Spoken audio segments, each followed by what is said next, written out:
In this video, I will show you how to fix the green triangle error in Excel. To remove the green triangle error indicators in Excel, click on the cell with the green triangle. A yellow exclamation mark icon will appear next to the cell. Click on it. Choose Ignore Error from the drop-down menu. As you can see, the green triangle disappears. If you prefer not to see the green triangles at all, you can turn off Excel's background error checking. In certain cases, you can just remove it for individual cells, but if you want to remove it for the whole sheet, then follow these steps. Click on any cell with the green triangle.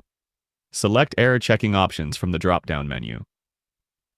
Under the Error Checking section, uncheck Enable Background Error Checking. Click OK. Now you can see all the green triangles have disappeared from the sheet. By following these steps, you can effectively manage and remove unwanted green triangle error indicators in Excel. Feel free to reach out if you encounter any issues during the process. If this video helps you out, please leave a like and subscribe. Comment below if you have any questions. If you need further assistance, consider hiring a professional using the link in this video below.